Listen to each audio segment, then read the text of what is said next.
আসামি সহ দুজন শীর্ষ সন্ত্রাসীকে গ্রেফতার করতে সক্ষম হয়েছি। এ ব্যাপারে এখন আমি আপনাদেরকে মিডিয়া ব্রিফ করব।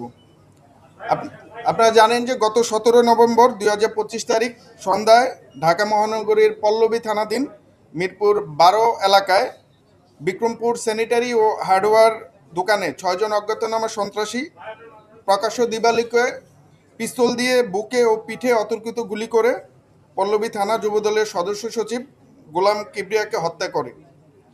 উক্ত স্থান হতে পালানোর সময় স্থানীয় জনতার উপর অস্ত্রধারী সন্ত্রাসীরা গুলি করে এবং এতে একজন রিকশাওয়ালা গুলিবিদ্ধ হয়ে গুরুতর জখম হয়।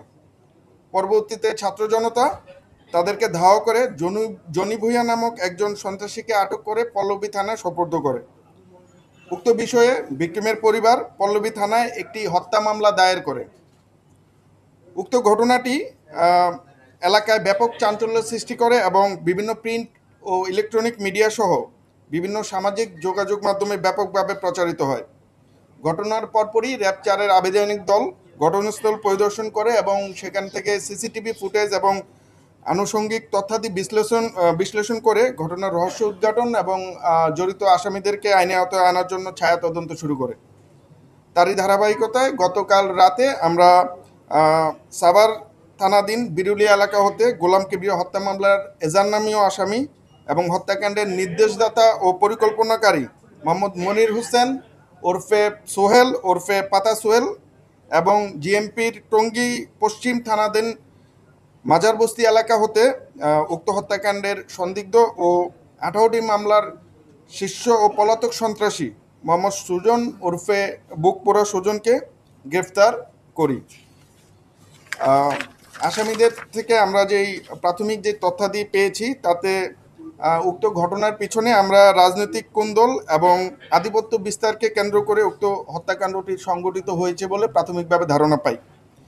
এছাড়াও তারা জানায় যে উক্ত হত্যাকাণ্ডটি সংগঠিত করার পিছনে একটি সুপরিকল্পিত পরিকল্পনা কাজ করে যাতে একটি মোটা অঙ্কের অর্থ লেনদেন হয়। উক্ত আসামিগণ পেশাদার হত্যাকারী এবং তাদের বিরুদ্ধে বিভিন্ন থানায় একাধিক মামলা রয়েছে। উল্লেখ্য যে উক্ত হত্যাকাণ্ডের এজান নামীয় আসামি মোহাম্মদ মনির হোসেন ওরফে পাতা সোহেলের নামে একাধিক হত্যা, ডাকাতি, মাদক সহ পল্লবী থানায় মোট 8টি মামলা রয়েছে। হত্যাকাণ্ডের সাথে সন্দিগ্ধ অপর আসামি বাসানটেক থানাধীন এলাকার শীর্ষ সন্ত্রাসী এবং 18টি মামলা ও একাধিক ওয়ারেন্টভুক্ত সুজন ওরফে বুকপোড়া সুজন, তার বিরুদ্ধে ডাকাতি, খুনসহ ডাকাতি, হত্যা, মাদক, অস্ত্র ও বিস্ফোরক মামলা সহ বেশ কয়েকটি ওয়ারেন্ট রয়েছে। সে দীর্ঘদিন আইনশৃঙ্খলা রক্ষাকারী বাহিনীর চোখ ফাঁকি দিয়ে ঢাকা মহানগরীর বিভিন্ন স্থানে সংঘবদ্ধ অপরাধ চক্রের নেতৃত্ব দিয়ে আসছিল। মিরপুর কেন্দ্রিক বিভিন্ন সন্ত্রাসী কার্যক্রমে সুজন অস্ত্র সরবরাহ করে বলে প্রাথমিকভাবে জানা যায়। উল্লেখ্য যে গ্রেফতারকৃত আসামিদ্বয় সাম্প্রতিক সময়ে মিরপুর কেন্দ্রিক গড়ে ওঠা 4 স্টার গ্রুপ এর সক্রিয় সদস্য। গ্রেফতারকৃত আসামিদেরকে আইনানুগ ব্যবস্থা গ্রহণের নিমিত্তে সংশ্লিষ্ট থানায় প্রেরণ করা হচ্ছে। এছাড়াও আমাদের অভিযান চলমান। আমরা আশা করি এই ঘটনার সাথে আর যারা সম্পৃক্ত রয়েছেন তাদেরকে খুব শীঘ্রই আইনের আওতায় নিয়ে আসতে পারবো। আপনাদের যদি কোনো কোশ্চেন থাকে।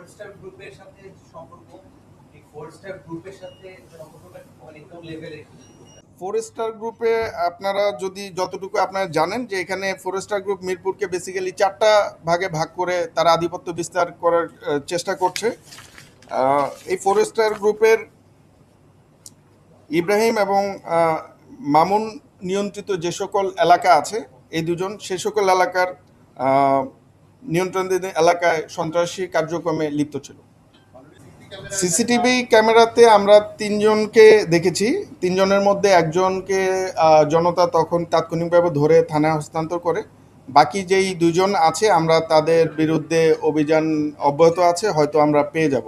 আমি এই মুহূর্তে নাম বলছি না, বাট আমরা চেষ্টা অব্যাহত আছে। প্রাথমিকভাবে আমরা যেটা পেয়েছি পাতা সোহেলি তাদেরকে যারা শুটার তাদেরকে অর্থ সরবরাহ করেছিল, বাট পাতা সোহেল আসলে কোন জায়গা থেকে অর্থ পেয়েছে বা কে নির্দেশদাতা এটা এখনো আমরা ক্লিয়ার না। এ ব্যাপারে আরো তদন্তের প্রয়োজন রয়েছে।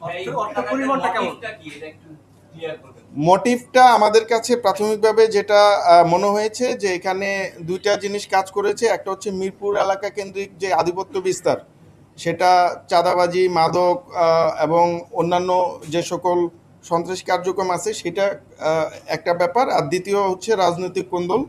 আহ, আপনার যেই নিহত গোলাম কিবরিয়া, তিনি যেহেতু একজন সদস্য সচিব ছিলেন এবং বর্তমানে মিরপুর ওই এলাকার রাজনীতিতে তিনি বেশ সক্রিয় ছিলেন।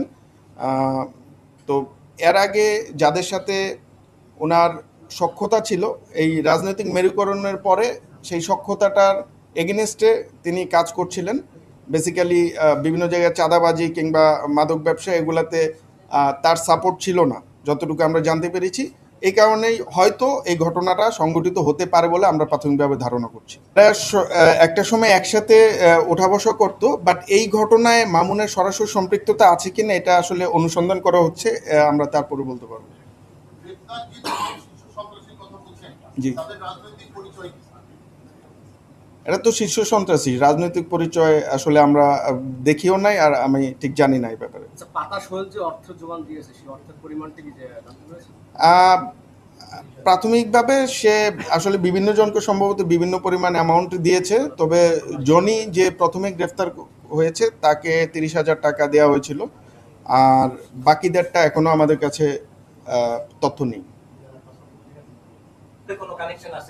আন্ডারওয়ার্ল্ডের কানেকশন ভাইয়া থাকতে পারে, এটা আসলে এই মুহূর্তে আমরা তো অভিযানটা চলমান, তো আমরা যখন আসলে সবাইকে পাবো তখন হয়তো আরও সূত্রগুলো এক করে আমরা একটা ক্লিয়ার তথ্য দিতে পারবো। বাট এখন পর্যন্ত আমরা আপনার পাতা সোহেল এটাকে অ্যারেঞ্জ করেছে, এই পর্যন্ত আমরা তথ্য কালেক্ট করতে পেরেছি। ফোর স্টার হচ্ছে বর্তমান সাম্প্রতিক সময়ে মিরপুরে যে সকল সন্ত্রাসী কার্যক্রমগুলো হচ্ছে, আমরা গোয়েন্দা তথ্যের মাধ্যমে যেটা দেখেছি, এখানে ফোর স্টার নামক মানে 4জন স্টার, সন্ত্রাসী মামুন, কিলার ইব্রাহিম, সন্ত্রাসী শাহাদাত, সন্ত্রাসী মুক্তার, এদের ছত্রছায়ায় কিংবা এদের মানে এদের নির্দেশে মিরপুরের বিভিন্ন এলাকায় বিভিন্ন সময় যে সকল অরাজকতা বা সন্ত্রাসী কার্যক্রমগুলো করা হয়, তাদের একটা মদত রয়েছে বলে আমরা জানতে পেরেছি। না, অস্ত্র এখনো আমরা উদ্ধার করতে পারি নাই। আমরা আশা করি আমরা শুটার দুজনকে পেলে অস্ত্রগুলা হয়তো আমরা পাবো। অবৈধ অস্ত্র উদ্ধারে আসলে আমরা প্রতিদিনই আপনার কাজ করে যাচ্ছি, বাট আপনারা জানেন যে এই মুহূর্তে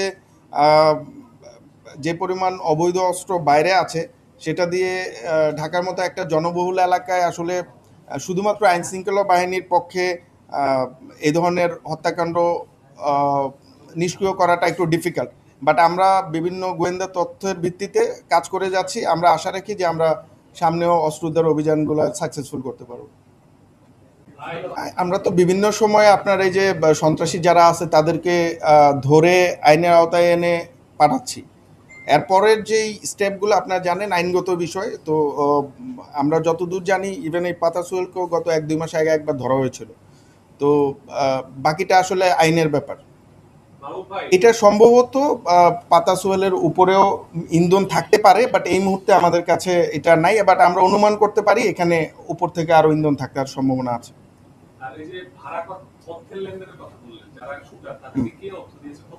তাদেরকে আমরা যে লিঙ্কটা পেয়েছি সে পর্যন্ত পাতা সোহেল তাদেরকে টাকা দিয়েছে, এবং যে জনি গ্রেফতার হয়েছে তাকে 30,000 টাকা দেওয়া হয়েছে।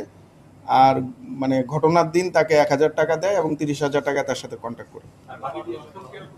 বাকিদেরটা আসলে আমরা ওদেরকে গ্রেফতার করার পরে হয়তো মানে লেনদেনটা বিভিন্ন জনের সাথে বিভিন্ন রকম হতে পারে, তখন আমরা বলতে পারবো।